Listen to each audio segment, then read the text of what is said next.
Ele riu na cara dela. Se você entrar naquele vestido, eu me caso com você. Todos zombaram. Ela apenas abaixou o olhar.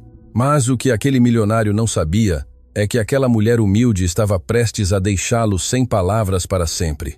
O salão principal da Casa Alencar brilhava como se alguém tivesse derramado estrelas em cada canto. Candelabros de cristal pendiam do teto, projetando brilhos que rebatiam nos espelhos de moldura dourada, nas taças de champanhe alinhadas sobre mesas de mármore, nos olhos de pessoas que haviam nascido acreditando que o mundo lhes pertencia. Era a noite da grande gala beneficente anual, o evento mais exclusivo da temporada, onde os milionários se reuniam para fingir generosidade enquanto competiam para ver quem parecia mais importante. Políticos, empresários, celebridades, todos desfilando entre risadas ensaiadas e elogios vazios. E entre todos eles, invisível como sempre, estava Valentina Costa. Valentina caminhava entre as mesas com uma bandeja de taças perfeitamente equilibrada sobre a mão.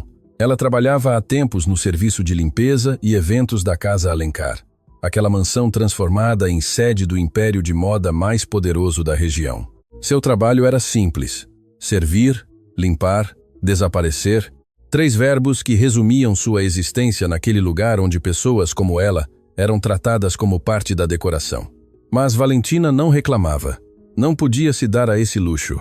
Cada centavo que ganhava ia direto para os remédios de Dona Clara, sua avó, a mulher que a havia criado quando o mundo inteiro lhe virou as costas, a mulher que lhe havia ensinado que a dignidade não se compra com dinheiro, mas se constrói com as mãos e com o coração. Aquela noite, no entanto, algo era diferente.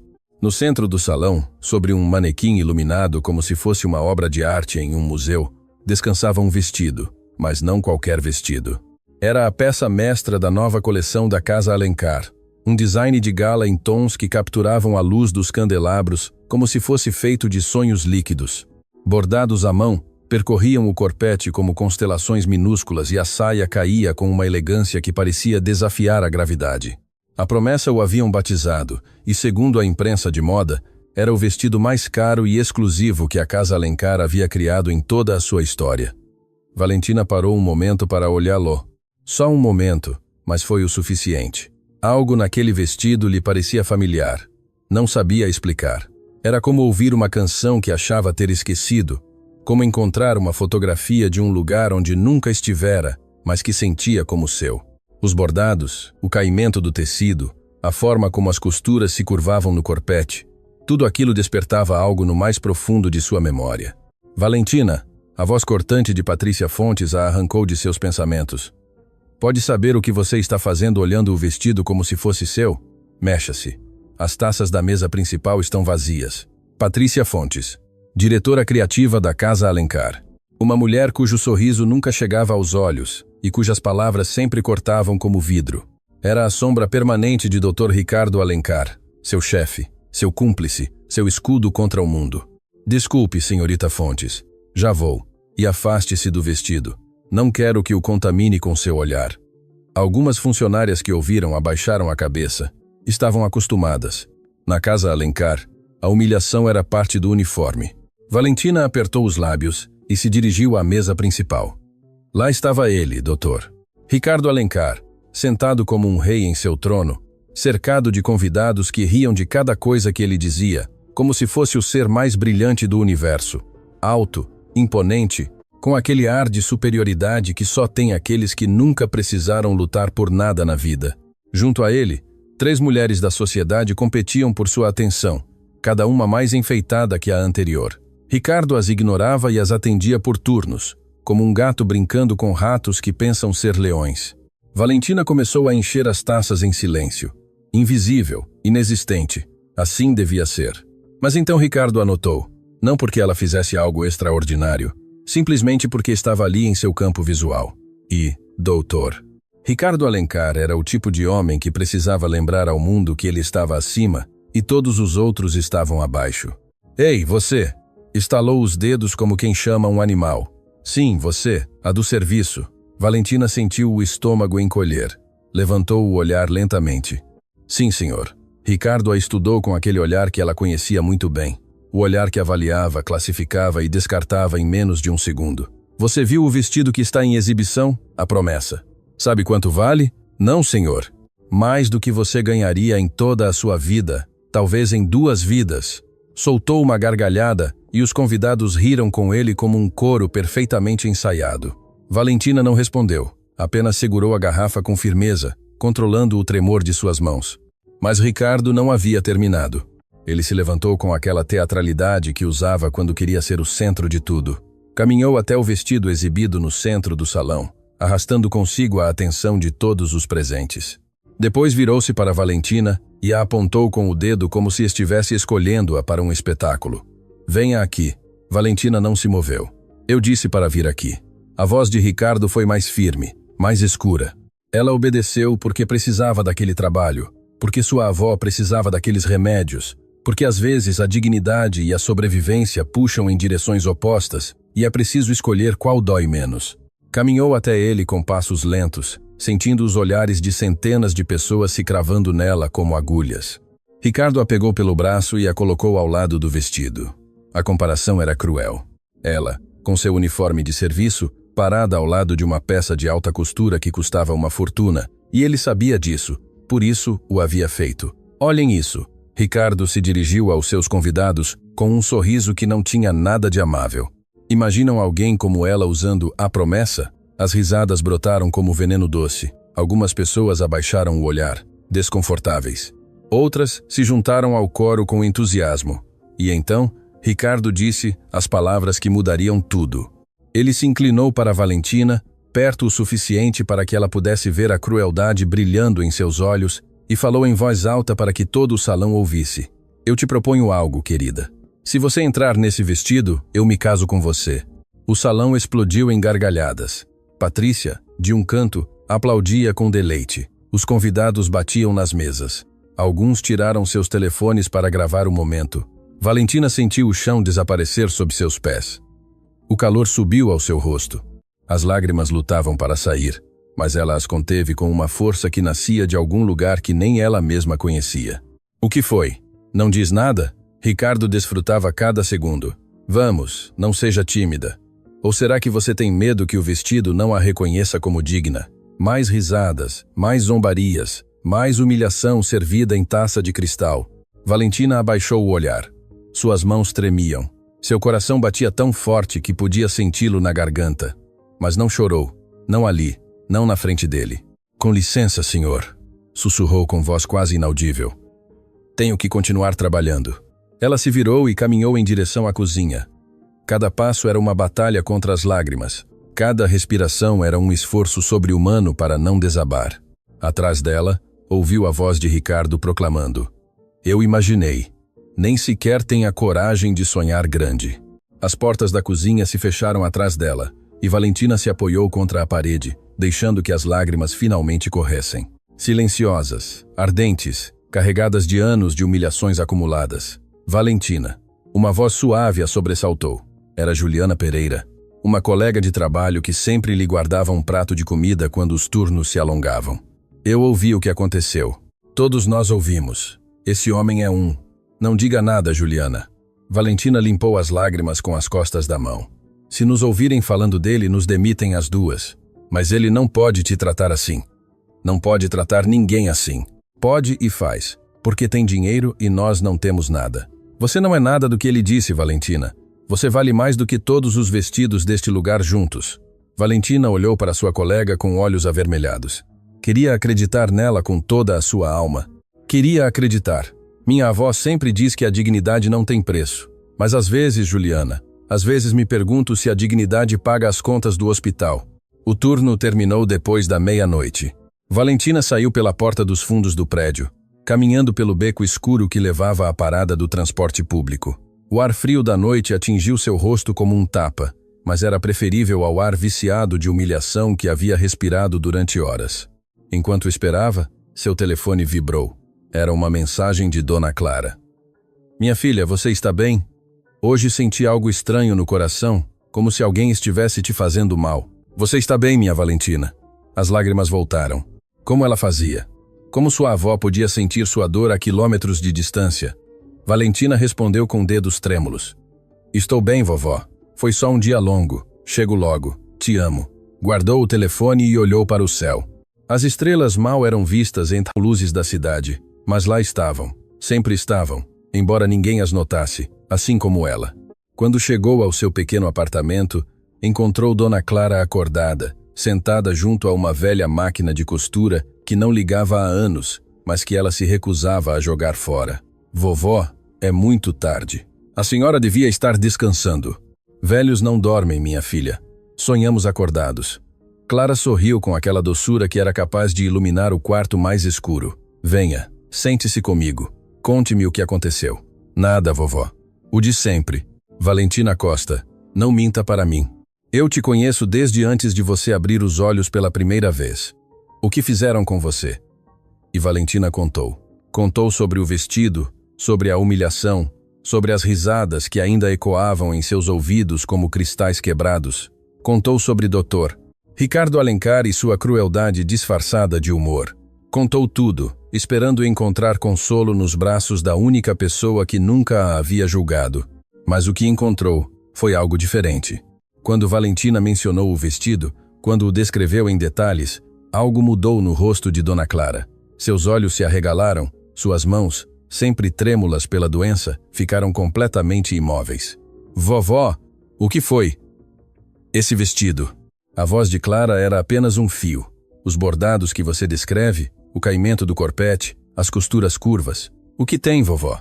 Clara fechou os olhos. Uma lágrima rolou por sua bochecha enrugada. Esse vestido. Eu o desenhei. O silêncio que se seguiu foi tão denso que Valentina podia ouvir o batimento de seu próprio coração. O que a senhora está dizendo, vovó? Há muitos anos antes de você nascer, eu era costureira, mas não qualquer costureira, minha filha. Eu criava designs que ninguém mais podia imaginar. E esse vestido que você descreve, a promessa, esse design é meu. Eu o desenhei com estas mãos quando ainda eram jovens. Cada bordado, cada curva, cada ponto saiu do meu coração. Valentina sentia que o mundo girava. Mas, vovó, esse vestido é a peça mestra de Dr. Ricardo Alencar. Ele diz que é sua criação, sua obra de arte. Clara abriu os olhos, e neles ardia algo que Valentina nunca havia visto. Não era tristeza, não era resignação, era fúria. Dr. Ricardo Alencar é um ladrão, minha filha, e o que ele me roubou foi muito mais do que um vestido. A anciã levantou-se lentamente, caminhou até um velho armário e tirou uma caixa de papelão que Valentina nunca havia visto. Dentro havia cadernos amarelados, esboços a lápis, tecidos gastos pelo tempo. E na primeira página do primeiro caderno, desenhado com uma precisão que tirava o fôlego, estava o vestido idêntico, exato, com uma data escrita no canto inferior que era de décadas atrás. Abaixo do design, com letra trêmula mas orgulhosa, dizia: A promessa, desenhado por Clara Costa para a filha que algum dia o usará. Valentina olhou para sua avó, olhou o desenho, olhou as mãos enrugadas que haviam criado essa obra de arte que agora um milionário exibia como própria. E naquele momento algo mudou dentro dela. Não sabia como, não sabia quando, mas sabia com uma certeza que lhe queimava o peito, que a humilhação daquela noite não ficaria sem resposta, que o vestido que Dr. Ricardo Alencar usara para zombar dela era o vestido que sua própria avó havia criado, e que essa verdade, quando viesse à tona, não apenas o deixaria sem palavras, o deixaria sem tudo. Valentina não conseguiu dormir aquela noite. Cada vez que fechava os olhos, via o vestido brilhando sob os candelabros da casa Alencar, como se fosse um troféu roubado exibido para o mundo. E então via as mãos de sua avó, aquelas mãos enrugadas, trêmulas, deformadas pela artrite e pelos anos de trabalho invisível, as mesmas mãos que haviam criado aquela obra de arte que agora um homem cruel usava para humilhar a neta de quem o desenhou. A ironia era tão brutal que doía como um golpe no peito. Quando os primeiros raios de luz se infiltraram pela janela, Valentina se levantou e encontrou Dona Clara exatamente onde a havia deixado, sentada junto à velha máquina de costura, com a caixa de papelão aberta sobre os joelhos e os cadernos de esboços espalhados ao seu redor, como fragmentos de uma vida que nunca recebeu o reconhecimento que merecia. Vovó, a senhora ficou acordada a noite toda? Eu estava lembrando, minha filha, o que não é o mesmo que estar acordada. Às vezes as lembranças nos acordam mais do que qualquer amanhecer. Valentina se ajoelhou na frente dela, pegando suas mãos com delicadeza. Preciso que a senhora me conte tudo, vovó. Tudo o que aconteceu. Como seu design chegou às mãos de Dr. Ricardo Alencar. Clara a olhou com aqueles olhos que carregavam décadas de histórias não contadas. Respirou profundamente como quem se prepara para abrir uma porta que está fechada há muito tempo. Para entender o que aconteceu, você precisa conhecer a mulher que eu fui antes de ser sua avó, antes desta doença, antes deste apartamento pequeno, antes que o mundo decidisse que eu era invisível. Ela se ajeitou na cadeira e sua voz começou a transportar Valentina para outra época. Eu era costureira no ateliê Sonhos de Chita, um lugar humilde, mas cheio de mulheres extraordinárias. Éramos 23 costureiras, 23 pares de mãos que trabalhavam do amanhecer até que a luz se fosse. Fazíamos vestidos para noivas, trajes para debutantes, roupas para quem pudesse nos pagar. Mas eu sonhava com algo maior. Seus olhos brilharam com um lampejo que a doença não havia conseguido apagar. Pelas noites, quando todas se iam, eu ficava sozinha no ateliê. Desenhava, criava designs que não existiam em nenhuma revista, em nenhuma passarela, em nenhum lugar do mundo. Saíam daqui. Ela tocou o peito, de um lugar que não tem nome, mas que todas as mulheres que criam com as mãos conhecem. E a promessa? Perguntou Valentina com voz suave. Clara sorriu. Um sorriso carregado de amor e dor em partes iguais. A promessa foi o design mais bonito que criei em minha vida. Eu o fiz pensando na sua mãe, Valentina. Sua mãe tinha acabado de nascer, e eu queria desenhar algo para ela. Algo que algum dia pudesse usar. Um vestido que dissesse ao mundo que as filhas das costureiras também merecem se sentir rainhas. A voz de Clara se quebrou, mas ela continuou. Levei meses para aperfeiçoar cada detalhe. Cada bordado tinha um significado. Cada curva da costura representava algo. O caimento da saia imitava o movimento da água, porque eu sempre dizia à sua mãe para ser como o rio, suave, mas imparável. Vovó, é lindo. Era, até que ele chegou. A mudança na voz de Clara foi imediata. Da ternura passou para algo mais frio, mais cortante. Um homem apareceu no ateliê um dia. Apresentou-se como representante de uma importante casa de moda. Disse que buscavam designs originais, que estavam dispostos a pagar bem por talento autêntico. Chamava-se Dr. Gustavo Mendonça. Era elegante, educado, com aquela forma de falar que te faz acreditar que tudo o que ele diz é verdade. Quem era ele realmente? Isso eu soube depois. Era o sócio de Dr. Aurélio Alencar, o pai de Ricardo. Naquela época, Aurélio estava desesperado para encontrar designs que o colocassem no mapa da moda. Sua marca não tinha identidade, não tinha alma, e precisava de ambas as coisas para sobreviver. Clara pegou um dos cadernos e o abriu na página onde estava desenhada a promessa. Gustavo viu meus cadernos. Viu este design e seus olhos mudaram. Foi como se tivesse encontrado ouro. Ele me disse que a empresa queria comprar alguns dos meus esboços. Ofereceu uma quantia de dinheiro que para mim era uma fortuna. Eu era uma costureira que mal podia pagar o aluguel, Valentina. Tinha uma filha recém-nascida, precisava daquele dinheiro. E a senhora aceitou? Assinei um papel. Disseram-me que era um contrato padrão, que apenas cedia os direitos de reprodução limitada. Eu não sabia ler documentos legais, minha filha. Mal tinha terminado o primário. Confiei na palavra deles porque não tinha outra opção. As lágrimas começaram a se formar nos olhos da anciã. O que eu realmente assinei foi a cessão total e permanente de todos os meus designs.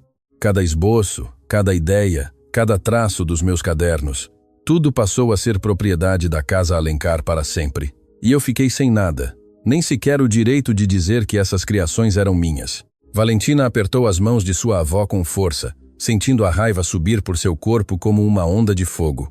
E o que aconteceu depois? Aurélio Alencar pegou meus designs e os apresentou como próprios. A promessa foi seu lançamento estrela, mas nunca a produziu em vida. Ele a guardou como um tesouro, dizendo que esperava o momento perfeito para revelá-la ao mundo. E quando morreu, Ricardo herdou tudo, incluindo meus designs, incluindo minha alma costurada em cada ponto daquele vestido. A senhora nunca tentou reclamar? Clara soltou uma risada amarga que soou mais a soluço. Reclamar? Com o que, minha filha? Com que advogados? Com que dinheiro? Fui ao ateliê buscar apoio e descobri que havia fechado. Procurei as outras costureiras, mas cada uma estava lutando sua própria batalha para sobreviver. Fui a um escritório legal gratuito e me disseram que o contrato era válido, que eu havia assinado voluntariamente, que não havia nada a fazer. Mas a senhora tem os cadernos originais com datas anteriores a qualquer registro da Casa Alencar. Sim, mas um caderno de uma costureira pobre contra o exército de advogados de um império milionário. Quem você acha que ganha essa batalha? Valentina ficou em silêncio. Sua avó tinha razão. No mundo que conheciam, a verdade nem sempre vencia. Às vezes o dinheiro a comprava, a enterrava e construía palácios em cima. Mas algo dentro de Valentina se recusava a aceitar isso. Quem mais sabe disso, vovó? Clara demorou um momento para responder. Só uma pessoa. Minha companheira no ateliê, Dona Hilda Rodrigues. Ela estava lá quando Gustavo veio. Ela me advertiu para não assinar nada, mas eu não a ouvi. Estava desesperada. E o desespero é a pior conselheira que existe. Dona Hilda, a senhora que te mandava cartas. Parou de me escrever há muito tempo. Não sei onde ela está agora. Não sei se ainda. A voz dela cortou-se. Eu a encontrarei, vovó, eu prometo. Naquela manhã, Valentina chegou à Casa Alencar com uma tempestade silenciosa dentro do peito. Tudo parecia diferente. Agora os corredores que antes percorria com a cabeça baixa, agora lhe pareciam galerias de um museu construído com roubo e mentiras.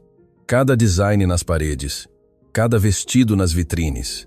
Quantos deles haviam saído das mãos de costureiras como sua avó? Quantas mulheres invisíveis haviam sido despojadas de sua arte para que um sobrenome milionário brilhasse? Mas Valentina sabia que não podia agir impulsivamente. Sua avó lhe havia ensinado isso. A paciência não é fraqueza, é estratégia. Durante seu turno, enquanto limpava o escritório principal, ouviu vozes atrás da porta entreaberta do escritório de Ricardo. Seu corpo lhe dizia para continuar andando, mas algo mais forte a deteve. Era a voz de Patrícia Fontes. Ricardo, o vestido foi um sucesso absoluto na gala. Os compradores estão enlouquecidos. Temos ofertas de 3 casas de leilões internacionais. Estão dispostos a pagar cifras absurdas. Claro que estão enlouquecidos. A voz de Ricardo destilava satisfação. A promessa é uma obra-prima. Minha obra-prima. Sobre isso, precisamos falar da procedência. Com o leilão internacional, eles vão investigar, vão pedir documentação do processo criativo, esboços originais, registros de inspiração. É protocolo. Um breve silêncio. Depois a voz de Ricardo, mais baixa, mais cautelosa. E isso é um problema?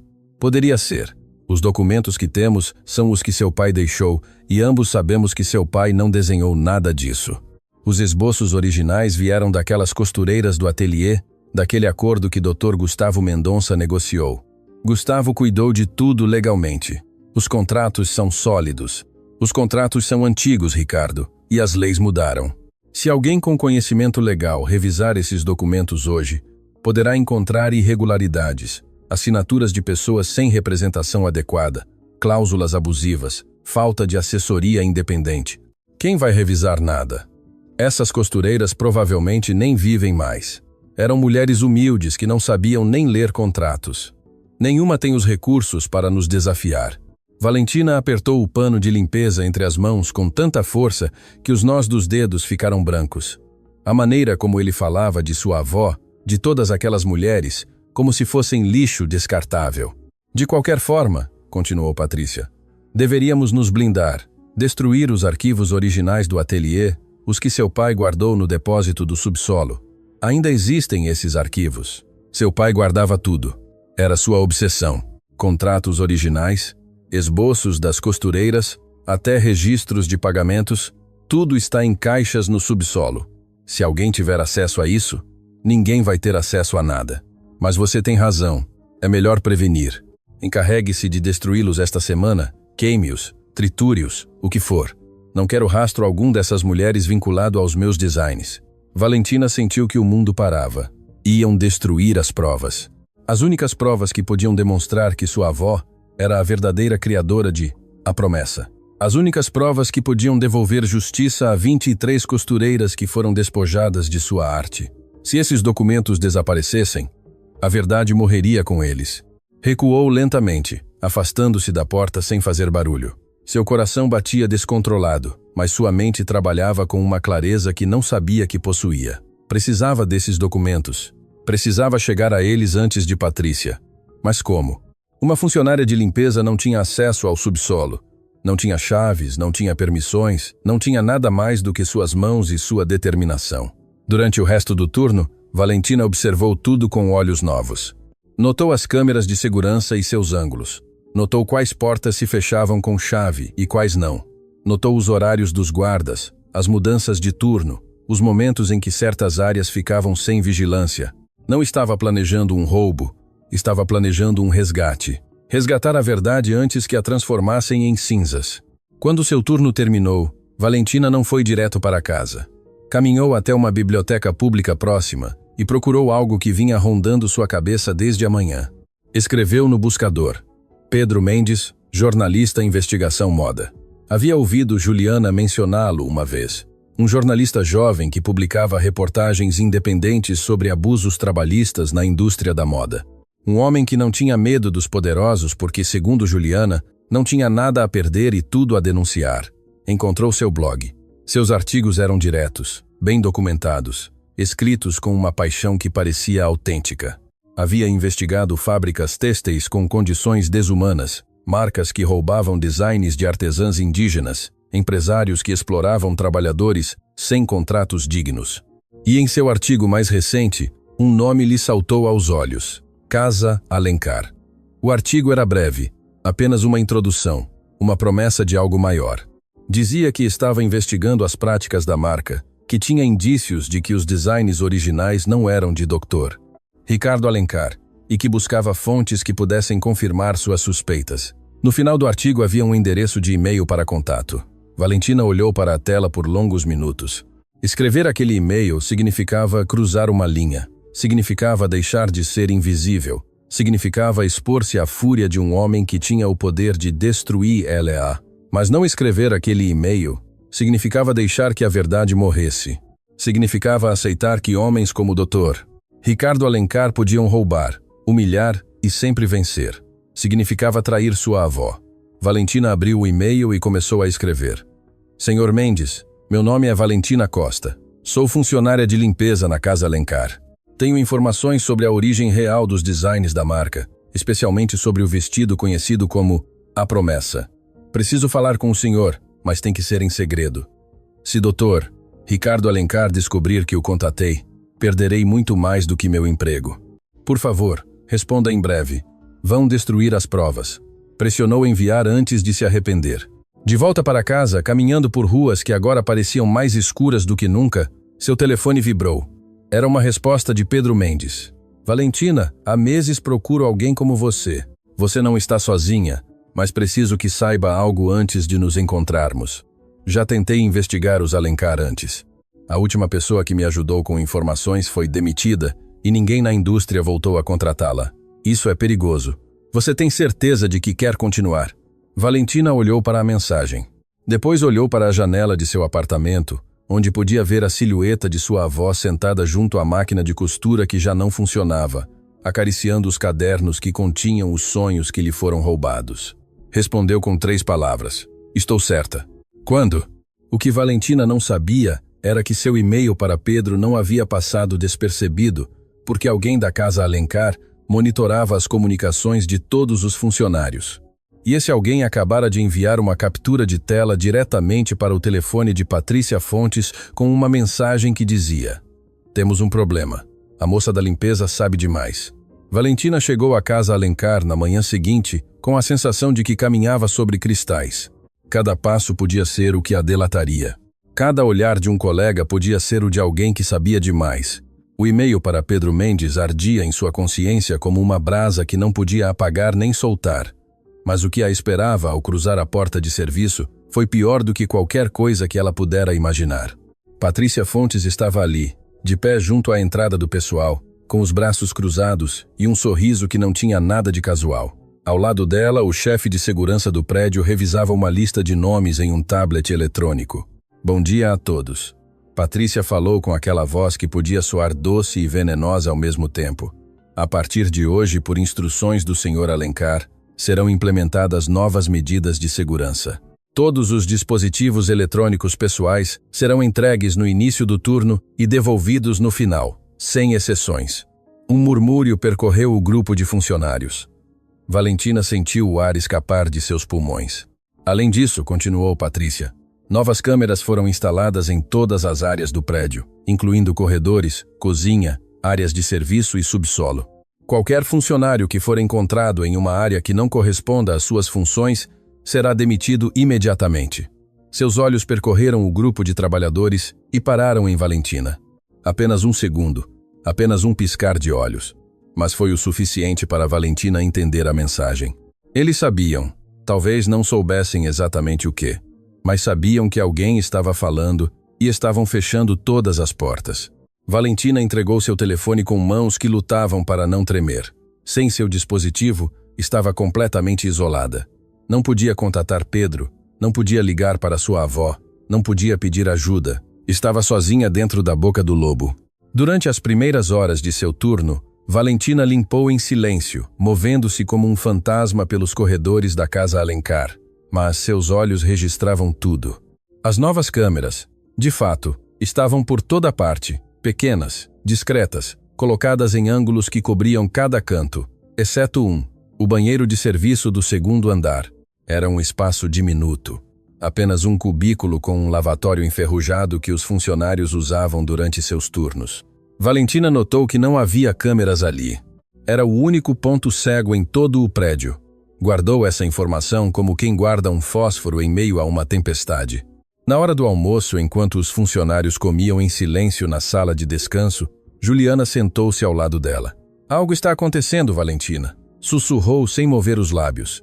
Esta manhã vi Patrícia descer ao subsolo com 2 homens. Carregavam caixas, muitas caixas. O coração de Valentina parou. Caixas? De onde as tiraram? Do arquivo antigo. Aquele quarto no fundo do subsolo que está sempre trancado. Estavam subindo-as para uma caminhonete estacionada na parte traseira. Estavam movendo os documentos. Já haviam começado. Valentina sentiu o tempo escorrer entre seus dedos como areia.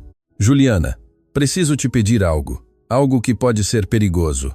Sua colega a olhou com olhos que refletiam medo, mas também algo mais. Algo que Valentina reconheceu porque o sentia em seu próprio peito. Indignação. O que você precisa? Preciso que você me cubra durante 15 minutos no final do turno. Que se alguém perguntar por mim, você diga que estou no banheiro. Você pode fazer isso? Juliana engoliu em seco.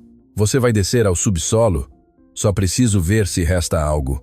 Qualquer coisa, um papel, um registro, o que for. Valentina, se te pegarem, se eu não fizer nada, eles vão destruir a verdade para sempre e minha avó morrerá sem que ninguém saiba o que fizeram com ela.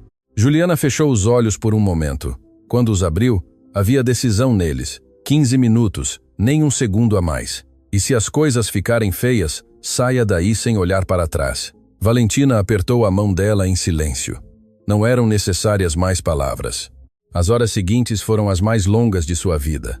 Cada minuto se arrastava como se o tempo mesmo estivesse castigando-a por ousar desafiar a ordem das coisas.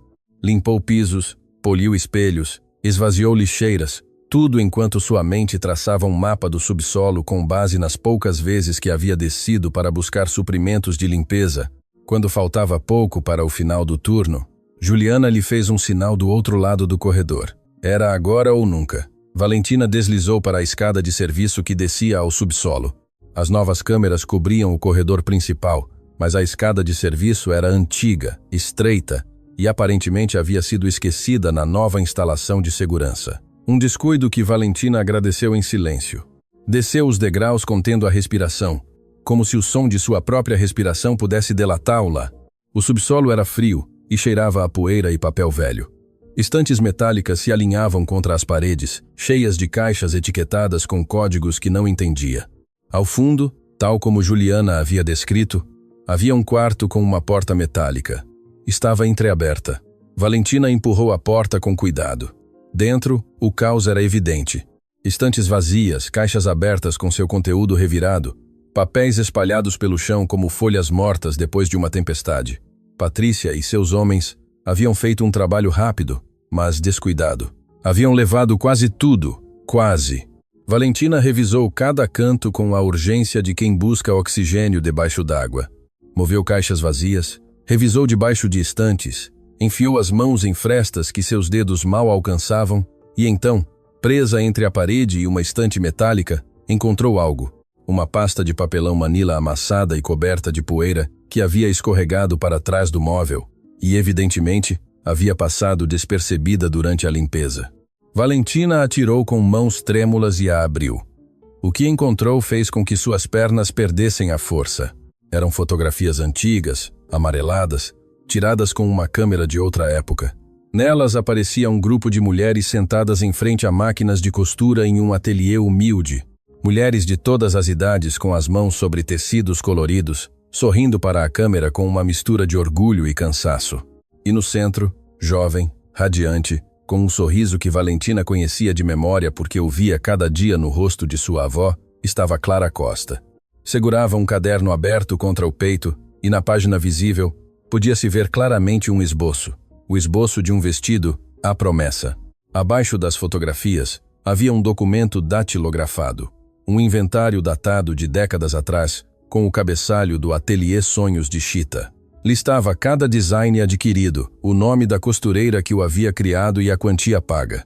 Na linha correspondente a promessa, o nome era inequívoco, Clara Costa. E a quantia paga era tão baixa, tão vergonhosamente miserável, que Valentina teve que lê-la 3 vezes para acreditar que era real. Mas o mais importante estava no final do documento. Uma nota escrita à mão com letra diferente que dizia: Nota interna. Os designs de C. Costa superam em muito a qualidade de qualquer outro adquirido. Recomendo manter toda a documentação sob guarda estrita. Se a senhora Costa algum dia compreender o valor real do que assinou, poderíamos enfrentar problemas significativos. Dr. Gustavo Mendonça, o homem que havia enganado sua avó. Valentina guardou a pasta dentro de sua roupa, apertando-a contra o corpo. O coração lhe batia tão forte que estava certa de que podia ser ouvido do andar de cima. Subiu as escadas de serviço o mais rápido que pôde, controlando o impulso de correr. Ao chegar ao corredor do 2º andar, encontrou-se cara a cara com a última pessoa que queria ver, Patrícia Fontes. Valentina. A voz de Patrícia era suave, controlada, como a de um predador que não precisa correr porque sabe que sua presa não tem para onde ir. O que você está fazendo neste corredor? Sua área de trabalho é o 1º andar. Eu estava usando o banheiro de serviço, senhorita Fontes. O do 1º andar estava ocupado. Patrícia a estudou com aqueles olhos que pareciam capazes de ver através das paredes. Seu olhar desceu lentamente para o corpo de Valentina, como se pudesse detectar a pasta oculta sob sua roupa. Sabe que me parece curioso, Valentina? Patrícia deu um passo em direção a ela. Você trabalha aqui há muito tempo, sempre calada, sempre obediente, sempre invisível. E de repente, justo quando o Sr. Alencar decide exibir sua peça mais valiosa, você começa a se comportar de maneira diferente. Não entendo a que a senhora se refere. Refiro-me a que a noto nervosa, distraída, como alguém que tem algo a esconder. Outro passo mais perto. Você tem algo a esconder, Valentina. Não, senhorita, só faço o meu trabalho.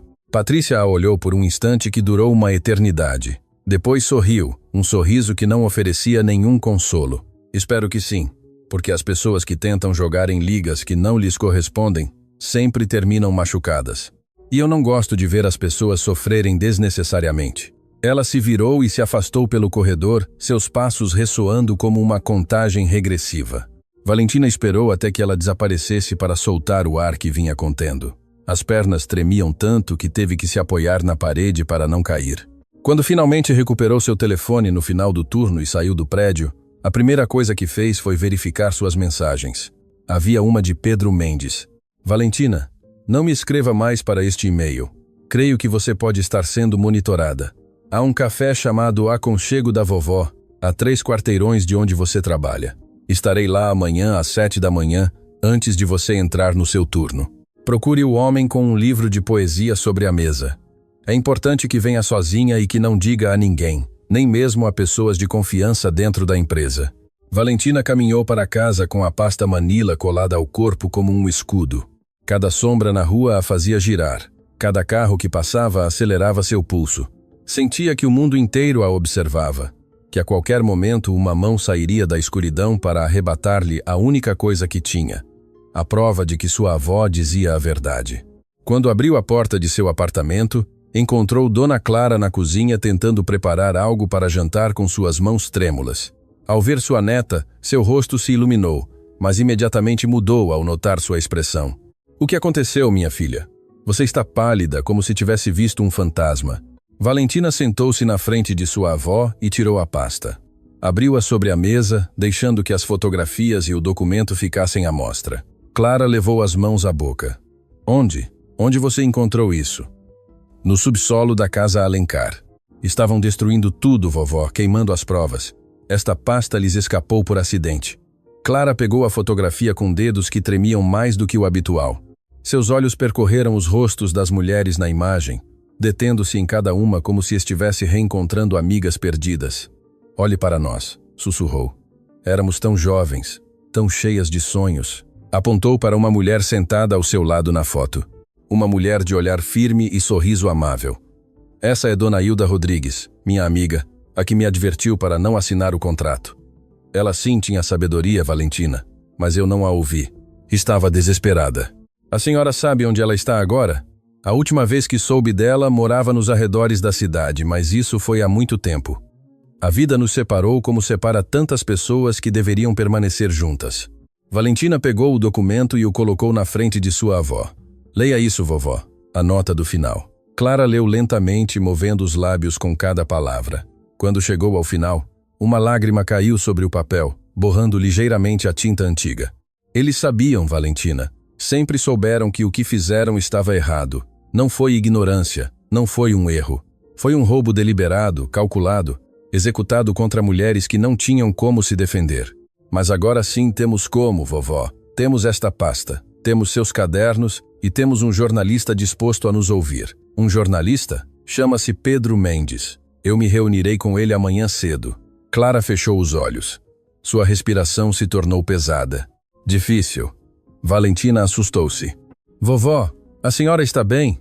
Estou pensando em sua mãe, minha filha. O silêncio encheu o quarto como água enchendo um copo. Sua mãe era como você, valente, decidida. Ela também quis lutar contra as injustiças do mundo, mas a doença a levou antes que pudesse terminar suas batalhas. Você era apenas uma menina quando ela partiu. Valentina sentiu o nó familiar se formando em sua garganta. As lembranças de sua mãe eram como fotografias borradas. Fragmentos de calor, uma voz cantando à noite, mãos suaves em sua testa. Ela teria orgulho de você. Clara abriu os olhos, e neles brilhava algo novo. Como eu tenho orgulho. Mas preciso que me prometa algo. O que for, vovó. Prometa-me que, não importa o que aconteça, não a quebrarão, que não a transformarão em alguém que você não é. Que você vai lutar esta batalha com a verdade, não com as armas deles.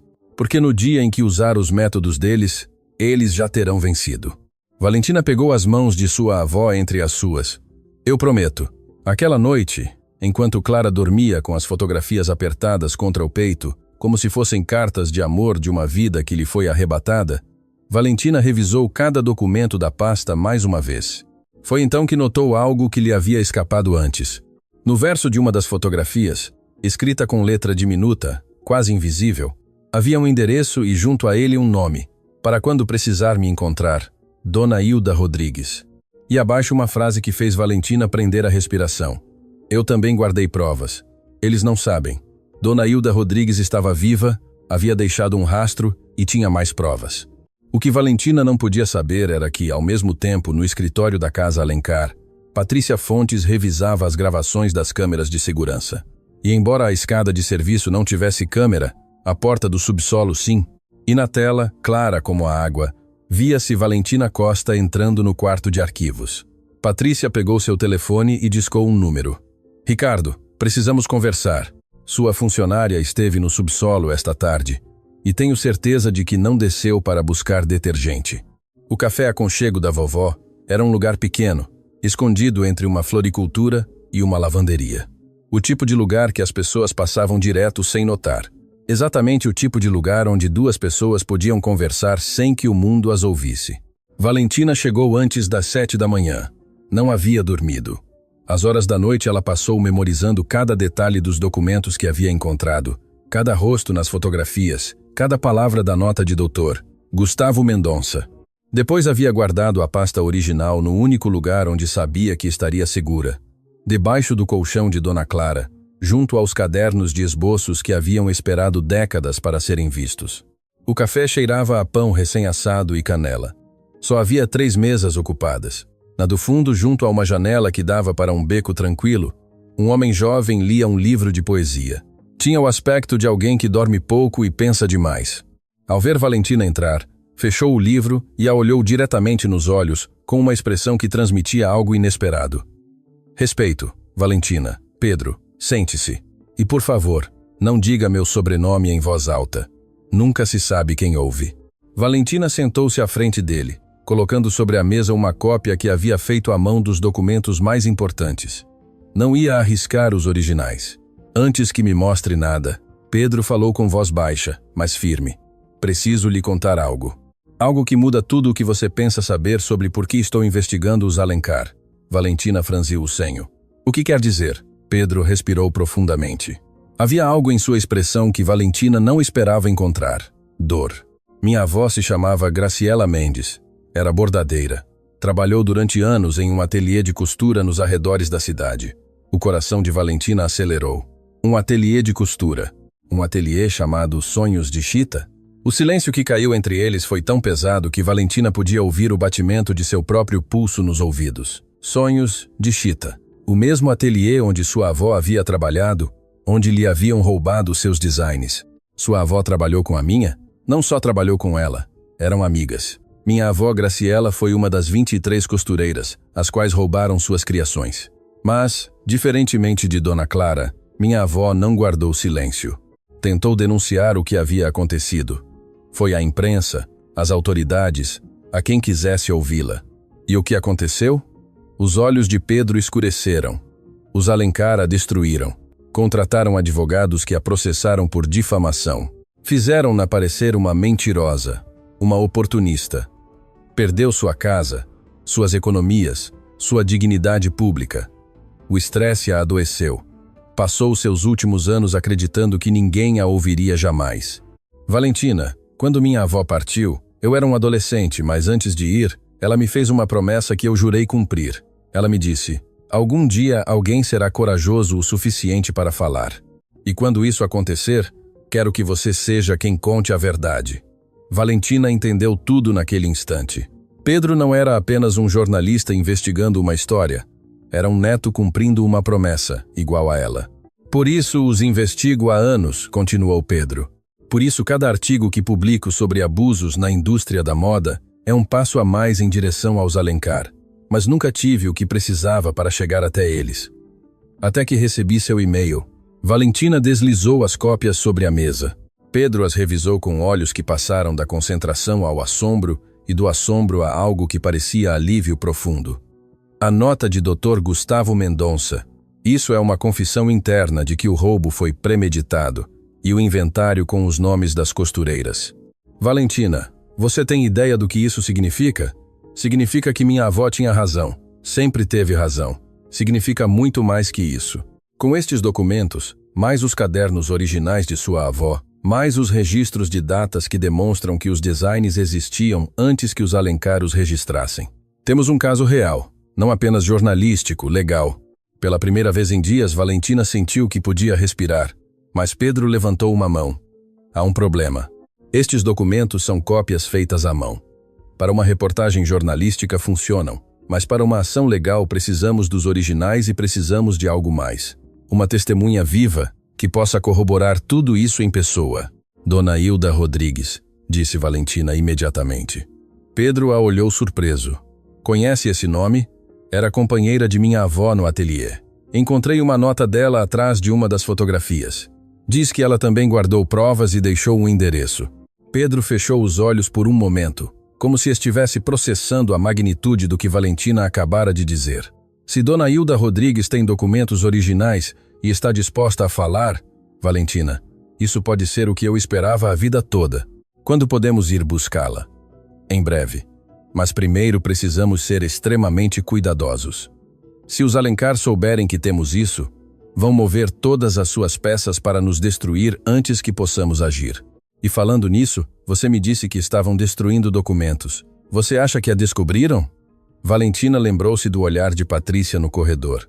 Aqueles olhos que pareciam raios X. Não tenho certeza, mas acho que suspeitam. Então você tem que agir com normalidade. Vá trabalhar como se nada tivesse acontecido. Não procure mais provas dentro do prédio. Não fale com ninguém sobre isso e, acima de tudo, não dê a Patrícia Fontes nenhum motivo para confirmar suas suspeitas. Valentina assentiu. E você? Eu tenho um contato no registro de propriedade intelectual. Vou verificar as datas exatas em que os designs da Casa Alencar foram registrados oficialmente.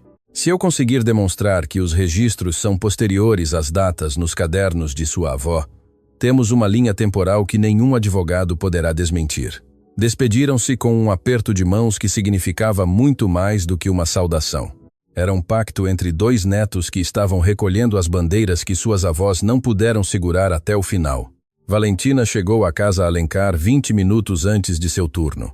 Entregou seu telefone na entrada, pôs-se a trabalhar e manteve a cabeça baixa, os olhos no chão, a boca fechada, exatamente como sempre havia sido, invisível, silenciosa, obediente. As primeiras horas transcorreram sem incidentes. Valentina limpou cristais, poliu pisos, esvaziou lixeiras, tudo normal, tudo em ordem, tudo exatamente como devia ser. Até que no meio da manhã, a voz de Patrícia Fontes ressoou pelo interfone do pessoal. Valentina Costa, apresente-se no escritório do Sr. Alencar. Imediatamente, o estômago de Valentina se tornou um nó de gelo. Os olhares de seus colegas a seguiram enquanto caminhava pelo corredor. Juliana, de um canto, a observava com olhos que gritavam preocupação, mas não podiam dizer nada. A porta do escritório de Ricardo estava aberta. Ele estava sentado atrás de sua mesa com Patrícia de pé à sua direita como uma sombra vigilante. E à esquerda, uma tela mostrava uma imagem congelada que Valentina reconheceu no instante. Era ela, na gravação da câmera do subsolo, entrando no quarto de arquivos. «Feche a porta», ordenou Ricardo sem olhá-la. Valentina obedeceu. Suas pernas tremiam, mas seu rosto permanecia sereno. Anos de humilhações a haviam treinado para manter a máscara mesmo quando tudo desmoronava por dentro. «Você pode me explicar o que fazia no subsolo de minha empresa? Em uma área restrita onde não tem absolutamente nenhum motivo para estar?» A voz de Ricardo era baixa, controlada, infinitamente mais aterrorizante do que se estivesse gritando. «Eu estava procurando suprimentos de limpeza, senhor. Os do primeiro andar haviam acabado. E eu pensei que... Não me insulte com mentiras, Valentina». Ricardo levantou-se lentamente. «Você acha que sou um imbecil? Aquela área esteve fechada por semanas. Não há suprimentos de limpeza lá. O que sim há, ou o que havia, eram arquivos privados de minha empresa, arquivos que alguém parece ter revisado». Valentina não respondeu. Qualquer palavra podia ser uma armadilha. Patrícia deu um passo à frente. «Revisamos o quarto depois de ver a gravação. Falta uma pasta do arquivo histórico. Sabe algo a respeito?» «Não, senhorita. Tem certeza?» Porque a câmera a mostra entrando com as mãos vazias e saindo com algo debaixo de sua roupa. O silêncio que se seguiu foi insuportável. Valentina podia sentir o suor frio escorrendo por suas costas, mas manteve o olhar fixo em um ponto entre Ricardo e Patrícia. Sem mostrar medo, sem mostrar nada. Ricardo contornou a mesa e se aproximou dela, perto demais. «Serei muito claro com você. Sua voz era apenas um sussurro. Não sei o que você pensa que encontrou lá embaixo. Não sei o que está planejando, mas garanto uma coisa. Eu destruo pessoas muito mais poderosas que você antes do café da manhã. Você acha que uma funcionária de limpeza pode me fazer algo a mim?» Valentina o olhou nos olhos e, naquele momento, algo mudou. Não foi um ato de bravura dramática. Não foi um discurso heróico. Foi algo muito mais silencioso e muito mais poderoso. Foi a certeza absoluta de que aquele homem, com todo o seu dinheiro e todo o seu poder, tinha medo dela, do que ela podia saber, do que ela podia fazer com a verdade. E essa certeza lhe deu uma calma que não sabia que possuía. «Não encontrei nada, Sr. Alencar, e não tenho nenhum plano. Sou apenas uma funcionária de limpeza que errou de andar». Ricardo a estudou por um instante eterno. Depois deu um passo para trás. «Você está demitida. Tem 10 minutos para recolher suas coisas e sair deste prédio. Se voltar a pisar aqui, chamarei a polícia. E se descobrir que você levou algo que me pertence. Tudo o que lhe pertence está seguro, senhor». Valentina disse com uma serenidade que a surpreendeu a si mesma. «O que não lhe pertence? Bem, isso nunca esteve em suas mãos». A expressão de Ricardo congelou. Por um segundo. Apenas um segundo. Valentina viu algo cruzar seu rosto. Não era fúria, era dúvida. A mesma dúvida de um homem que começa a entender que subestimou alguém terrivelmente. Valentina se virou e saiu do escritório com passos firmes. Não olhou para trás, não chorou, não tremeu. No corredor, Juliana a esperava com os olhos avermelhados, segurando uma pequena bolsa com as poucas pertences que Valentina guardava em seu armário. Sinto muito, Valentina. Sinto muito mesmo. Não sinta, Juliana. Acabei de ser libertada. Abraçaram-se brevemente com a urgência de quem sabe que talvez não voltem a se ver em muito tempo. Cuide-se, sussurrou Juliana. E cuide de Dona Clara. Cuide-se você também. E obrigada por tudo. Valentina saiu da casa Alencar pela última vez. O sol da manhã atingiu seu rosto e, pela primeira vez em muito tempo, não sentiu que o mundo a esmagava. Sentia algo diferente. Algo que se parecia perigosamente com a liberdade. Pegou seu telefone, que lhe haviam devolvido com seus pertences, e escreveu uma mensagem para Pedro. Fui demitida. Sabem que estive no subsolo, mas não sabem o que tenho nem o que vem. Precisamos encontrar Dona Hilda Rodrigues agora. A resposta chegou em segundos. Já a encontrei, Valentina. Ela está viva. E quando lhe contei quem você era, a primeira coisa que ela fez foi chorar. A segunda foi abrir um baú que ela guardou por décadas. Valentina tem tudo. Contratos originais, recibos de pagamento, cartas de Dr. Gustavo Mendonça e algo que não esperávamos. Gravações. Dona Hilda Rodrigues gravou em segredo uma conversa com Gustavo onde ele admite tudo. Temos a voz dele confessando o roubo. Valentina leu a mensagem 3 vezes. Depois se apoiou contra a parede do prédio e deixou as lágrimas correrem. Mas não eram lágrimas de dor. Eram lágrimas de justiça se aproximando, porque Dr. Ricardo Alencar podia demiti-la, podia ameaçá-la, podia chamá-la de invisível, insignificante, ninguém, mas não podia mudar a verdade, e a verdade acabava de encontrar sua voz. O endereço que Dona Hilda Rodrigues havia deixado atrás daquela fotografia levava a um bairro tranquilo nos arredores da cidade. Ruas arborizadas, casas modestas com jardins pequenos, o tipo de lugar onde a vida transcorre sem pressa e sem ruído. Um mundo completamente oposto ao brilho artificial da casa Alencar. Pedro dirigia em silêncio. Valentina ia no banco do carona com os cadernos originais de sua avó sobre as pernas. Clara havia insistido que os levasse. Dona Hilda precisa vê-los, havia dito a anciã naquela manhã, pressionando os cadernos contra as mãos de Valentina com uma urgência que lhe tremeu na voz. Precisa saber que eu também guardei minha parte da verdade, que não me rendi. Embora o mundo acreditasse que sim, Clara havia querido ir com eles. Pediu com os olhos antes de pedir com palavras, mas seu corpo não permitia. A doença havia avançado nas últimas semanas, roubando-lhe forças que já não podia recuperar. Valentina a deixou sentada junto à janela, olhando para a rua com aquela expressão de quem espera algo que espera há décadas. Diga a ela que a perdoo. Foram as últimas palavras de Clara antes que Valentina fechasse a porta. Diga a ela que nunca a culpei por não ter podido me ajudar, e diga a ela que senti sua falta cada dia de minha vida. Agora, enquanto o carro parava em frente a uma casa com paredes cor de terra e uma trepadeira cobrindo a fachada, Valentina repetia aquelas palavras em sua mente como uma oração. Está pronta? Perguntou Pedro. Não, mas vamos. A porta se abriu antes que pudessem tocar e lá estava ela. Dona Hilda Rodrigues era uma mulher que o tempo havia dobrado, mas não havia quebrado. Apoiava-se em um bastão talhado à mão e seus olhos, embora cercados de rugas profundas, tinham uma lucidez que desmentia sua idade. Olhou para Valentina por um longo instante, estudando seu rosto com uma intensidade que resultava quase física. E então falou. Você tem os olhos dela, os mesmos olhos de Clara. Quando éramos jovens e acreditávamos que o mundo era justo. Valentina não conseguiu conter as lágrimas. Não tentou. Entrem. Dona Hilda se fez de lado. Espero por este momento há muito tempo. Às vezes pensei que morreria sem que chegasse. A casa de Dona Hilda era modesta, mas dignamente mantida. As paredes estavam cobertas de fotografias emolduradas, muitas delas mostrando tecidos, bordados, designs têxteis, de uma beleza que contrastava com a simplicidade do lugar. Em um canto da sala principal, sobre uma mesa coberta com uma toalha bordada à mão, havia um baú de madeira escura. Esse baú não foi aberto na frente de ninguém em décadas, disse Dona Hilda enquanto se sentava lentamente em uma poltrona. Eu o guardei esperando o dia em que alguém viesse buscar a verdade. Quase o abri muitas vezes quando a raiva me vencia, quando a impotência me afogava. Mas algo me dizia que devia esperar, que o momento chegaria. Por que a senhora não falou antes? Perguntou Pedro com respeito, mas sem esconder a pergunta que precisava fazer. Dona Hilda o olhou com uma mistura de tristeza e honestidade brutal. Falar com quem? Com que provas?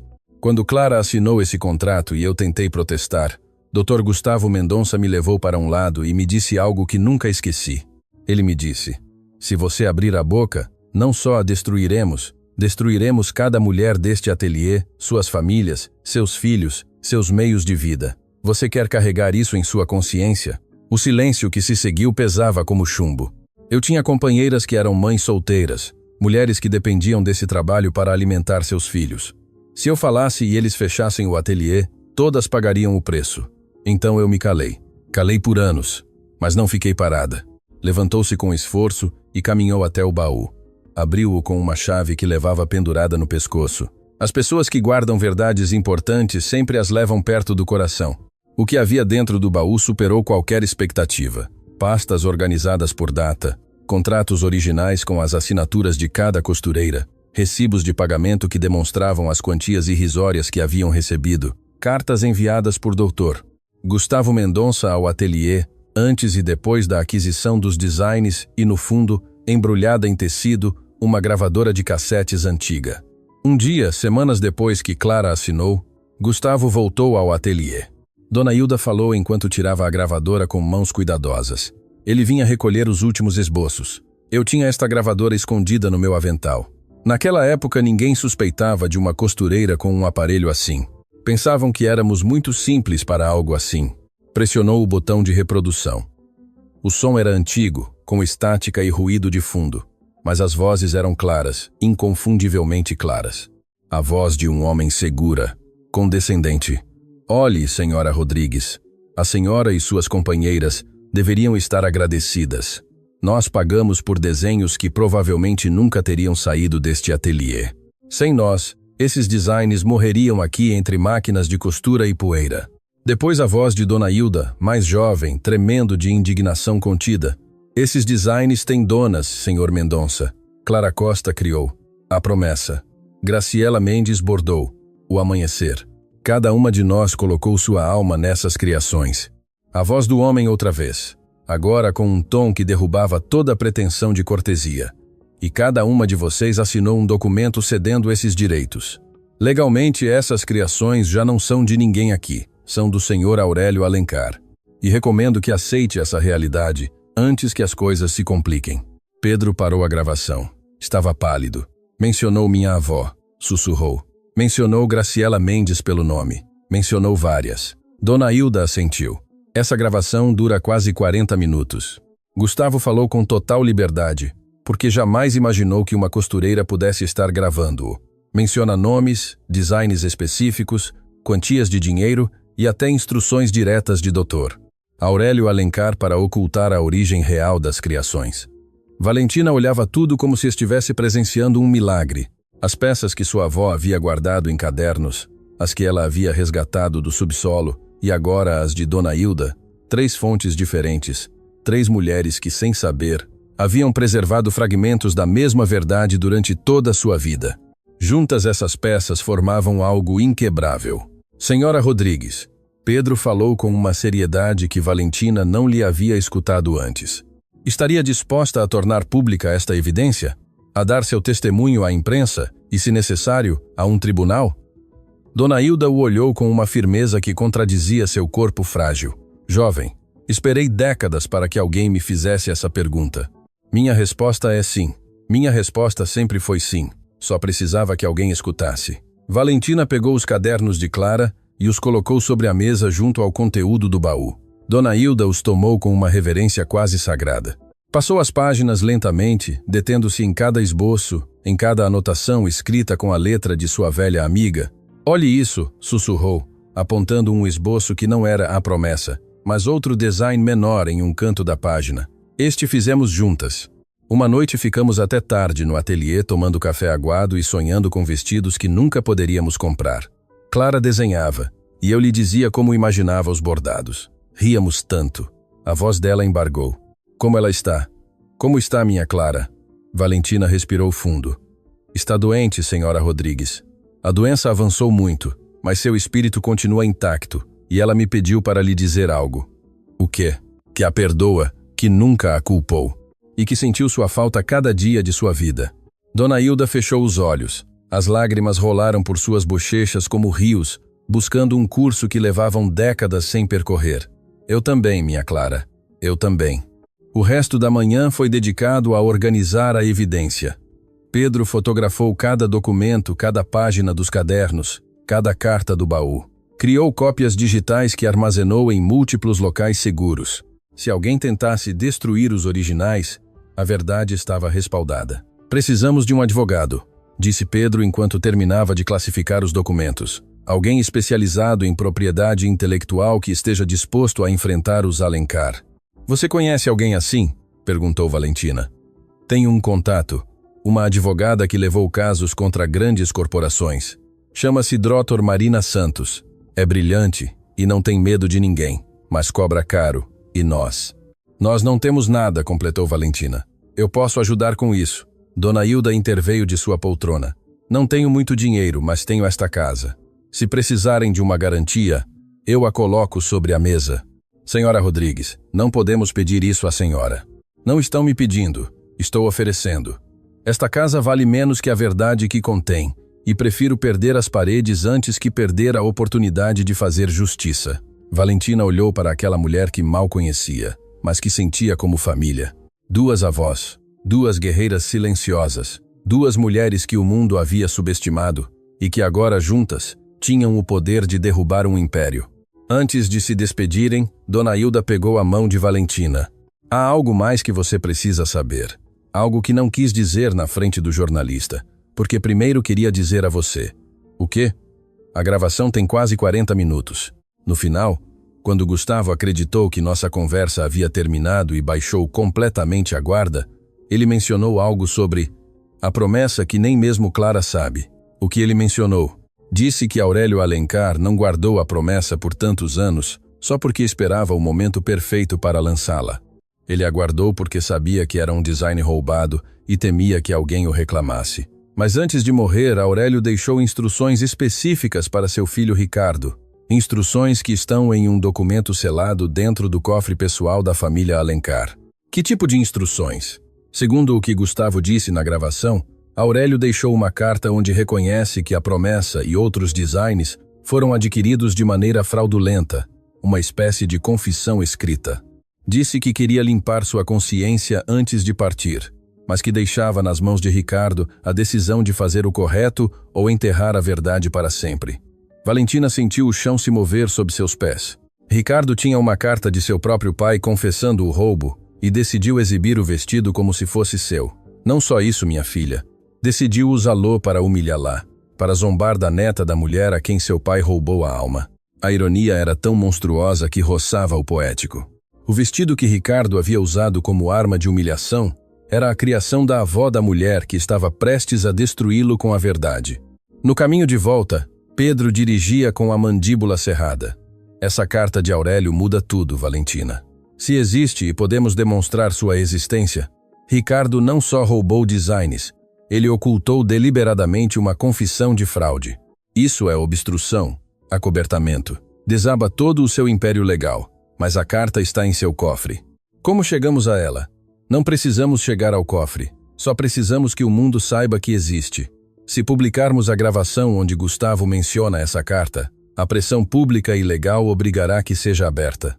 Nenhum juiz pode ignorar uma evidência assim. Valentina assentiu lentamente. As peças estavam se encaixando. O quebra-cabeça que havia começado com uma humilhação pública estava tomando a forma de algo muito maior. Quando chegou em casa aquela noite, encontrou Dona Clara acordada como sempre. Mas desta vez não estava junto à janela nem junto à máquina de costura. Estava sentada à mesa da cozinha com algo estendido na frente dela que Valentina nunca havia visto. Era um vestido velho, delicado, feito com tecidos que alguma vez foram bonitos, mas que os anos haviam tornado frágeis. Costuras à mão, bordados diminutos, um caimento que imitava o movimento da água. Vovó, o que é isso? Este foi o primeiro vestido que costurei na minha vida. Clara acariciava o tecido como se tocasse a bochecha de alguém amado. Eu o fiz com retalhos que sobraram do ateliê. Não tinha tecido bom, então usei o que pude, mas coloquei em cada ponto tudo o que sentia. É lindo. Eu o fiz para sua mãe. Nunca pôde usá-lo, mas sempre sonhei que algum dia... A voz dela embargou e não pôde terminar a frase. Valentina se ajoelhou junto à sua avó e a abraçou. Algum dia? O que, vovó? Clara a olhou com olhos que brilhavam com lágrimas e com algo mais, algo que parecia um sonho que se recusava a morrer.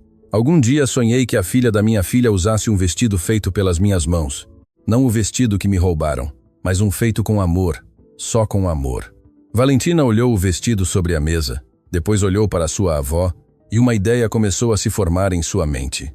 Uma ideia tão audaciosa, tão impossível, tão perfeita, que quase lhe deu medo de pensá-la em voz alta, mas não a disse. Ainda não, porque primeiro precisava fazer justiça, e depois viria algo que ninguém esperava, nem mesmo o Dr. Ricardo Alencar. O escritório da Dra. Marina Santos ficava no terceiro andar de um prédio sem luxos, em uma zona da cidade onde os advogados não cobravam por hora, mas por convicção.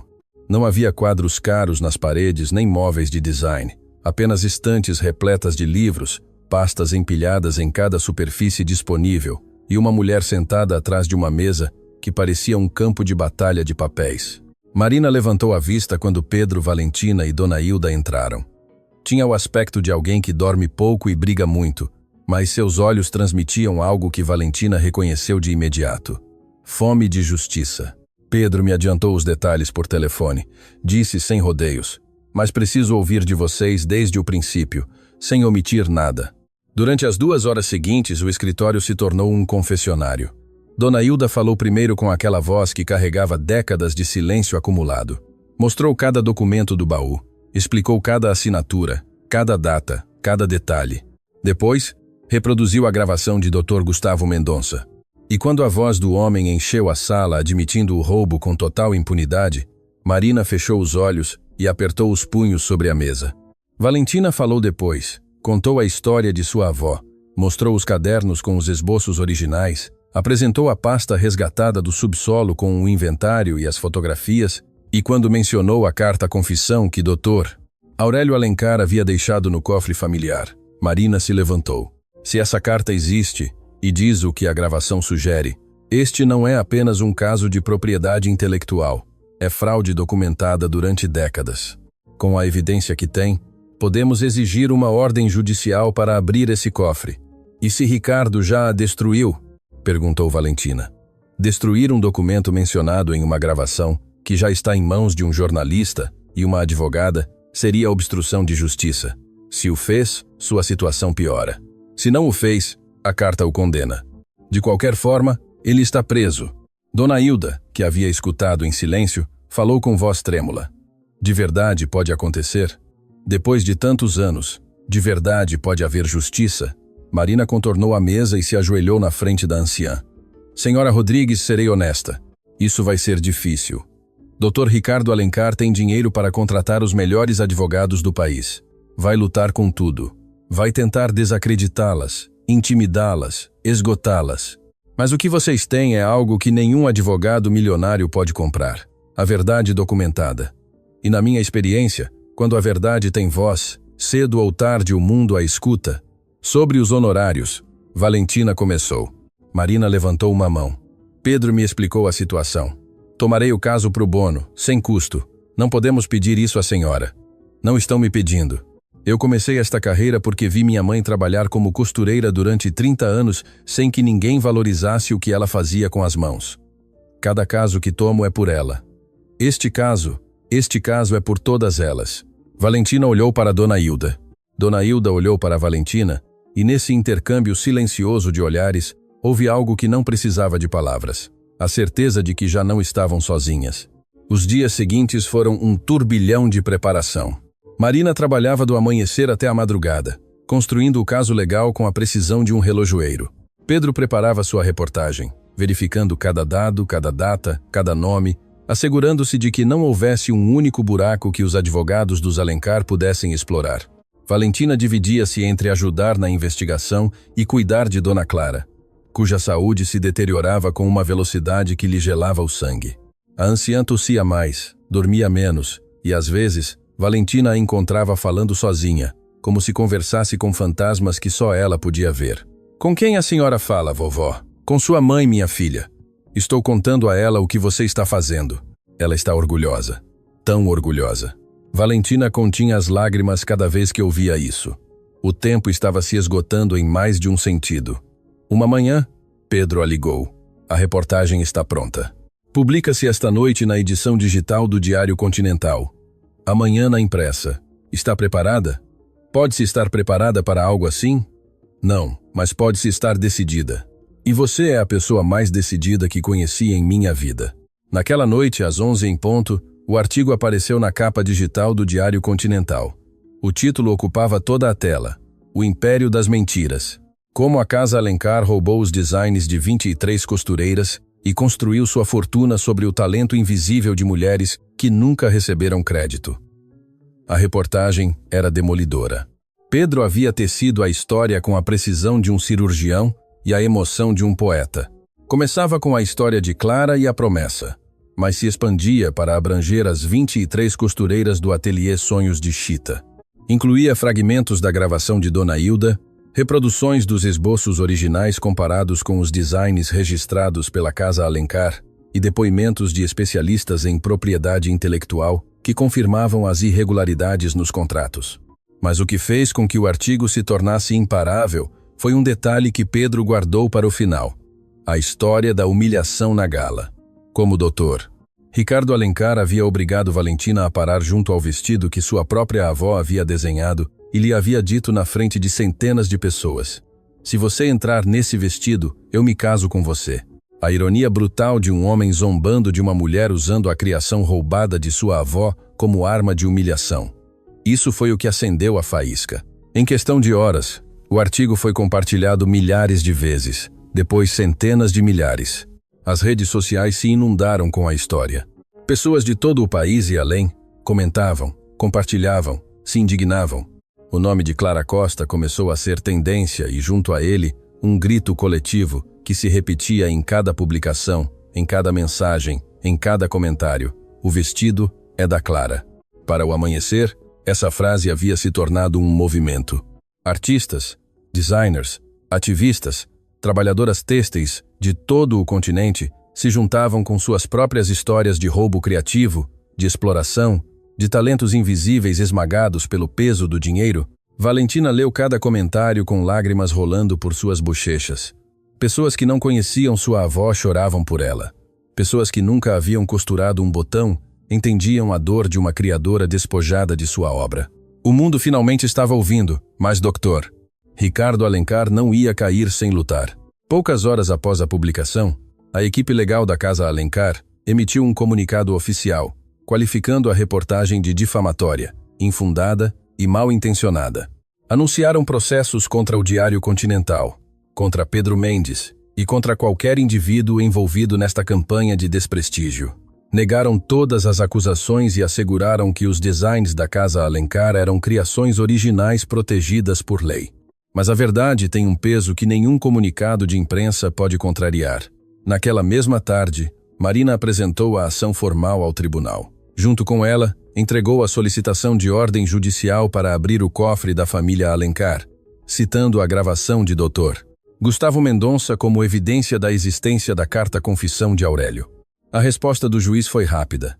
Dada a magnitude da evidência apresentada e a pressão midiática que crescia a cada hora, autorizou a abertura do cofre sob supervisão judicial em um prazo de 48 horas. Doutor, Ricardo Alencar estava encurralado. Valentina soube da notícia por uma ligação de Marina. O juiz autorizou a abertura. Ricardo tentou apelar, mas foi negado. Em 2 dias saberemos se essa carta existe e se ele a destruiu. Temos peritos forenses que podem determinar se um cofre foi manipulado recentemente. Se ele destruiu a carta, saberemos. E isso o afundará ainda mais. Quando Valentina desligou, encontrou sua avó olhando a televisão.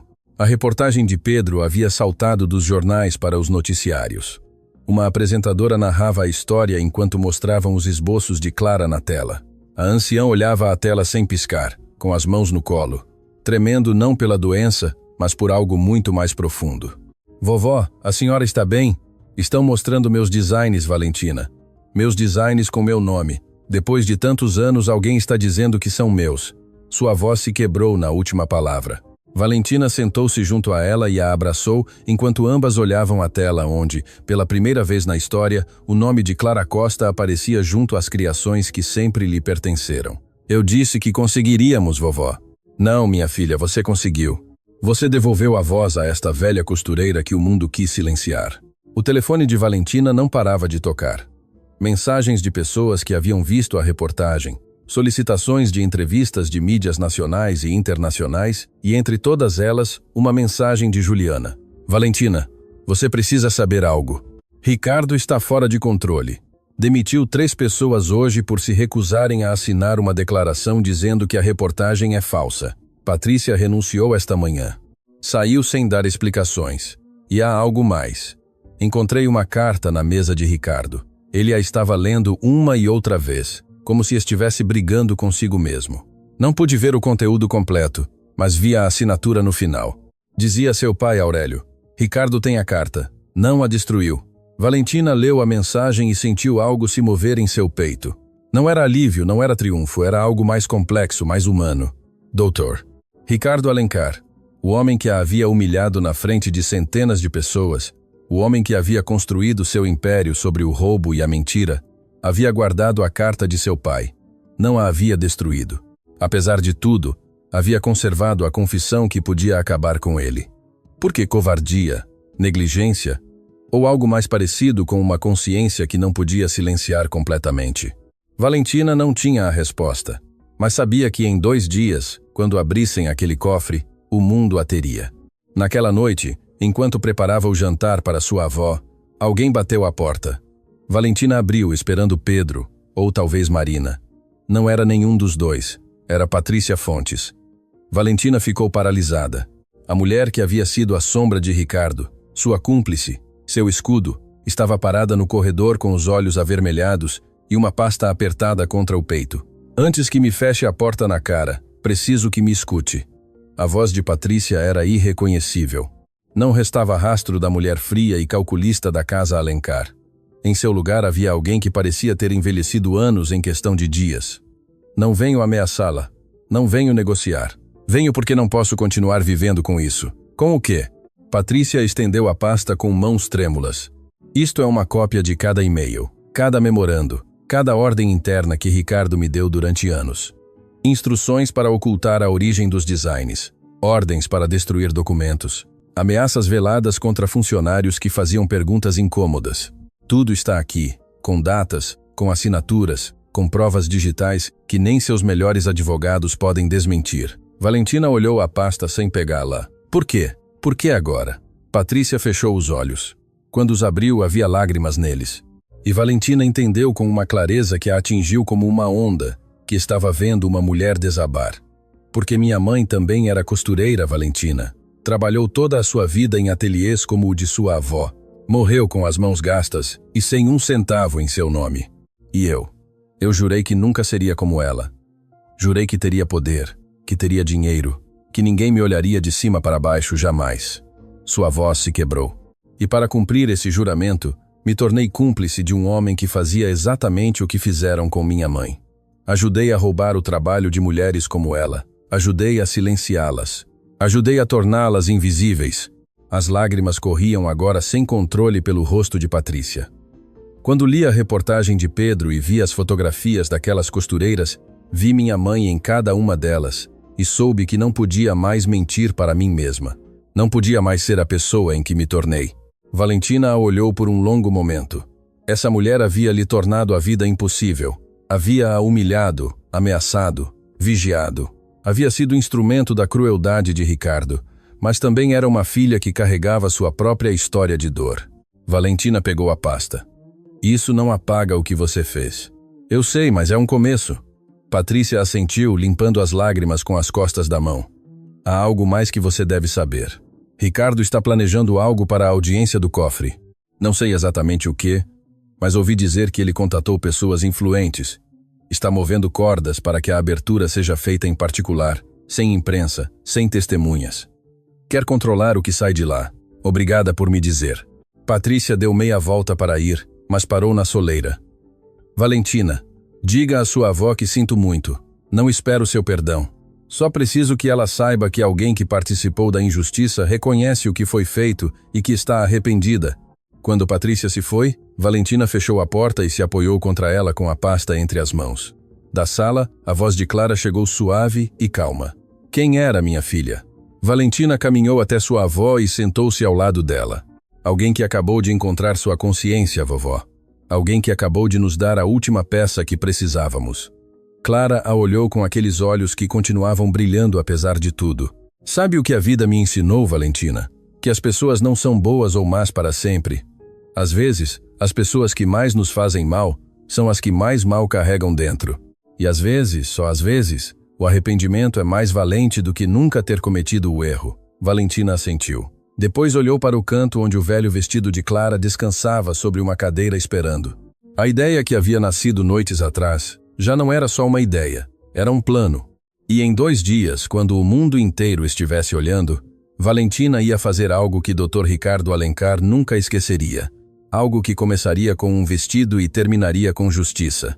O dia da audiência judicial amanheceu com um céu limpo, como se até a natureza soubesse que algo importante estava por acontecer. Em frente ao prédio do tribunal, uma multidão se havia congregado desde as primeiras horas.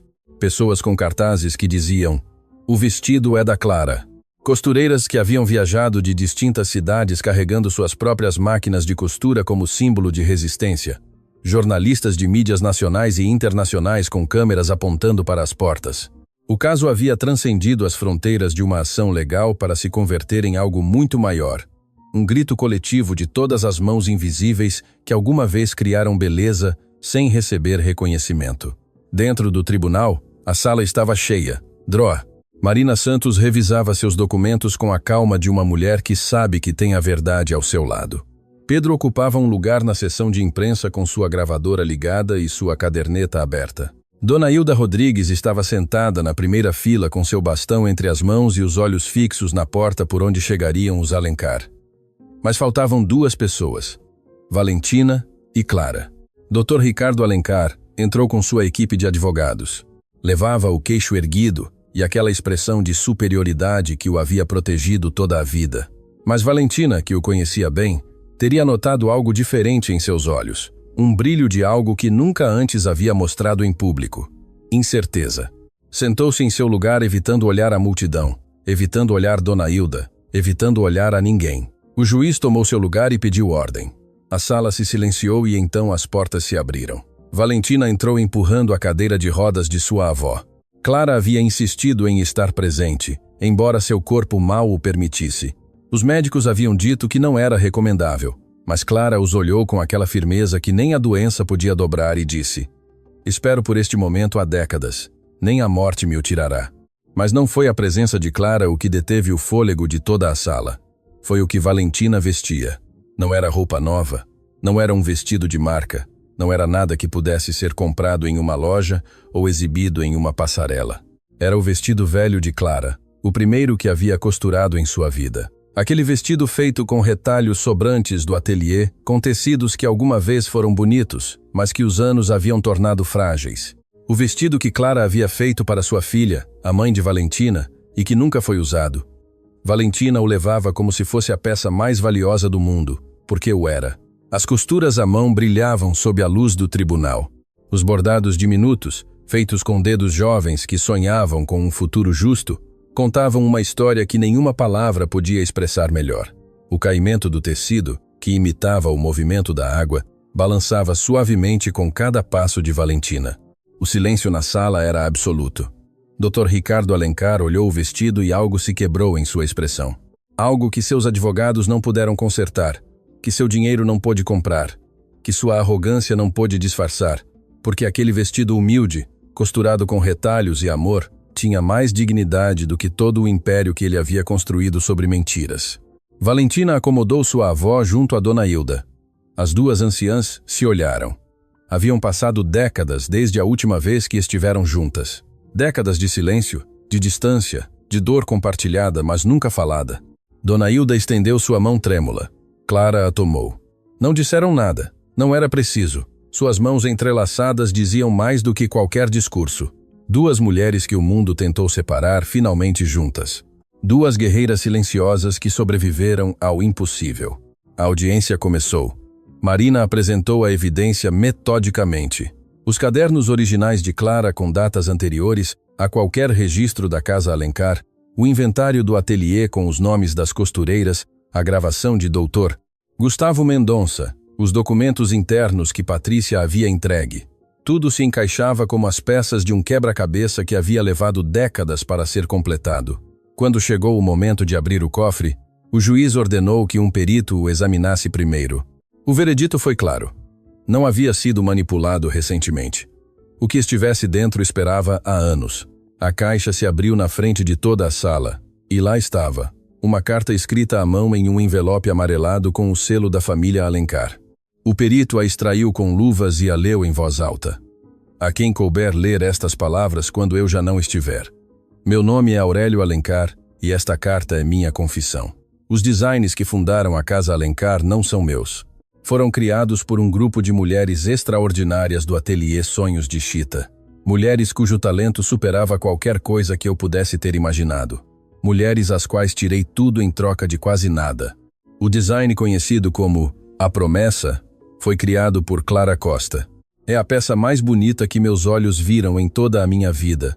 E o fato de que leve meu sobrenome em vez do dela é a maior vergonha que carrego. Peço a meu filho Ricardo que faça o que eu não tive a coragem de fazer. Devolver o crédito a quem o merece. Reconhecer publicamente a origem de nossos designs e compensar cada uma dessas mulheres pelo que lhes foi arrebatado. Se meu filho decidir ignorar esta carta, então merece tudo o que lhe vier. Porque um império construído sobre o roubo do talento alheio não é um império, é uma prisão disfarçada de palácio. Com a consciência que deveria ter tido em vida, Aurélio Alencar. Quando a leitura terminou, não havia um único olho seco na sala. Jornalistas que haviam coberto guerras choravam em silêncio. Advogados endurecidos por anos de tribunais limpavam os olhos disfarçadamente. A multidão do lado de fora que ouvia a transmissão ao vivo explodiu em um aplauso que foi ouvido dentro do prédio como um trovão. Dr. Ricardo Alencar estava imóvel. Olhava para a frente sem ver nada, com a mandíbula cerrada e os olhos vidrados. Sua equipe de advogados trocava olhares de derrota. O juiz ditou sentença provisória. Todos os designs adquiridos do ateliê Sonhos de Chita ficavam congelados até que se completasse o processo legal. A Casa Alencar tinha proibido comercializar, exibir ou reivindicar autoria sobre qualquer criação originada no ateliê e seria aberta uma investigação formal por fraude, ocultação de provas e violação de direitos de propriedade intelectual. Mas o que aconteceu depois não estava em nenhum expediente legal. Ricardo se levantou. Seus advogados tentaram detê-lo, mas ele os afastou com um gesto. Caminhou lentamente até onde estavam sentadas Clara e Dona Hilda. A sala prendeu a respiração. Parou em frente a Clara. A anciã levantou o olhar para o homem que havia herdado a fortuna construída com o roubo de sua arte. Não havia ódio em seus olhos. Não havia rancor. Apenas a serenidade de quem sabe que a verdade finalmente falou. Ricardo abriu a boca. A fechou, abriu-a outra vez, e com uma voz que nunca ninguém lhe havia escutado, uma voz despojada de arrogância, de poder, de tudo o que acreditava que o definia, disse: "Eu sinto muito." 2 palavras, só 2, mas caíram sobre a sala como uma chuva que rompe uma seca de décadas. Clara o olhou por um instante que pareceu conter toda uma vida. Depois, com aquela graça que nenhuma doença podia arrebatar-lhe, respondeu: "O perdão não é para você, Sr. Alencar. É para mim, porque carregar o rancor pesa mais do que qualquer injustiça. Então eu o perdoo, não porque você mereça, mas porque eu mereço viver em paz." Ricardo abaixou a cabeça e regressou ao seu lugar sem dizer outra palavra. E pela primeira vez não caminhava como um homem poderoso. Caminhava como um homem que finalmente entendia o peso do que havia feito. Fora do tribunal, a multidão recebeu Valentina, Clara e Dona Hilda como heroínas, flores, aplausos, abraços de desconhecidos que se sentiam família, costureiras que levantavam suas mãos cheias de calos para o céu como um hino silencioso. Valentina empurrava a cadeira de sua avó, ainda usando o vestido de retalhos que brilhava mais do que qualquer peça de alta costura. Um jornalista se aproximou com um microfone. Senhorita Costa. Doutor. Ricardo Alencar disse uma vez que se a senhora entrasse no vestido mais valioso de sua coleção, ele se casaria com a senhora. Tem algo a responder? Valentina sorriu. Olhou para sua avó, olhou para Dona Hilda, olhou para suas próprias mãos. As mãos de uma mulher que havia limpado pisos e servido mesas, e sobrevivido a humilhações que teriam destruído a qualquer um. O vestido mais valioso do mundo não está em nenhuma passarela, nem em nenhuma vitrine, disse com voz clara e firme. O vestido mais valioso do mundo eu levo vestido. Eu o costurei, minha avó, com retalhos que ninguém queria, com fios que sobraram, com amor que nunca se esgotou. E não preciso que nenhum milionário me valide para saber que sou digna de usá-lo. A multidão explodiu em um aplauso que ressoou por quarteirões inteiros. Clara, de sua cadeira de rodas, levantou a mão de Valentina e a beijou. A promessa está cumprida, minha filha, sussurrou com lágrimas rolando por suas bochechas. O vestido encontrou sua dona e a verdade encontrou sua voz. Semanas depois, o tribunal decidiu a favor das costureiras do ateliê Sonhos de Chita. A Casa Alencar foi obrigada a reconhecer publicamente a origem de seus designs, a compensar economicamente cada criadora ou suas famílias, e a estabelecer um fundo permanente para artesãs têxteis, em nome das 23 mulheres do ateliê. O vestido à promessa foi oficialmente registrado sob sua verdadeira autora, Clara Costa. Valentina usou a compensação para garantir o tratamento médico de sua avó e para cumprir um sonho que havia nascido em meio à dor. Fundou um ateliê de costura gratuito para mulheres sem recursos. Chamou-o de Ateliê Sonhos de Chita, em homenagem ao lugar onde tudo começou e onde tudo foi roubado. Na inauguração, Clara cortou a fita de sua cadeira de rodas com Dona Hilda ao seu lado, ambas segurando a mesma tesoura com mãos trêmulas, mas firmes. Atrás delas, Valentina observava com os olhos cheios de lágrimas e o coração cheio de algo que não tem nome exato, mas que se parece muito com a justiça misturada com amor. Juliana foi a primeira aluna a se inscrever e na parede principal do ateliê, emoldurado com cristal e madeira, pendia o vestido velho de Clara. Aquele vestido de retalhos que nunca desfilou em nenhuma passarela, mas que derrotou um império. Abaixo, uma placa dourada com uma inscrição que dizia: a verdadeira elegância não se compra, costura-se com as mãos, borda-se com o coração e herda-se com amor. Clara Costa. E cada vez que uma nova aluna entrava no ateliê e perguntava por que havia um vestido velho na parede, Valentina sorria, olhava as mãos que a haviam criado com dignidade e respondia sempre o mesmo. Porque esse vestido lembrou ao mundo algo que nunca deveria ter esquecido, que as mãos que criam são sagradas, e que nenhum poder na terra pode silenciar a verdade quando ela decide falar.